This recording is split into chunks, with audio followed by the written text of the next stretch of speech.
లేదు నాన్నగారు, ఈ సమాజంలో బలవంతుడెప్పుడు బలహీనుడు అనదొక్కుతూనే ఉన్నాడు. అతన్ని ఆపేవారు లేరు, ఇతన్ని కాపాడేవారు లేరు. ఉన్నారు. నేరస్తులను బంధించడానికి పోలీసులు, నిర్దోషులను రక్షించడానికి కోర్టులో ఉన్నాయి. వాటిని నడిపే మేమున్నాం.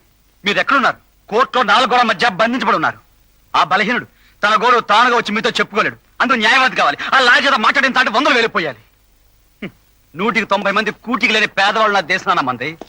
ఇలాంటి పరిస్థితుల్లో తన యజమాని తనకు జీతం ఇవ్వలేదని ఆ పేదవాడు 100 ఖర్చు పెట్టి లాయర్ పెట్టి కోర్టులో తన గోడు మీతో చెప్పుకోగలడా? పొట్ట కూడి కోసం ఒక అయ్య దగ్గర పనిచేసే ఆడపిల్లను కంచే చేను వేసినట్టు ఆ యజమాని ఆమె శీలను అపహరిస్తే తనకు జరిగిన అన్యాయాన్ని మీతో విన్నవించుకోవడానికి వేలెక్కడి నుంచి వస్తాయి ఆవిడికి. ధర్మంగా మందులు ఇవ్వమని గవర్నమెంట్ ఆసుపత్రులు పెట్టింది.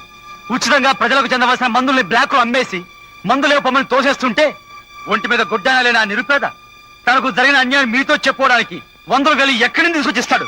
అయితే ఈ కోర్టులో ఎందుకున్నట్టు మేమెందుకున్నట్టురా? కడుపు మండి ఎవరైనా తిరగబడి అఘాయిత్యం చేస్తే వాడి విప్లవకారుని ముద్ర వేసి జైల్లో తోసి శిక్షించడానికి.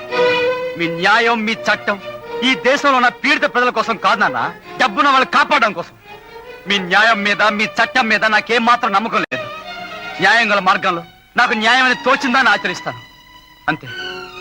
నన్ను గాని నా ఆశయాలు గాని మార్చడానికి ప్రయత్నించకండి. నా మానాన్ని వదిలేయండి ప్లీజ్.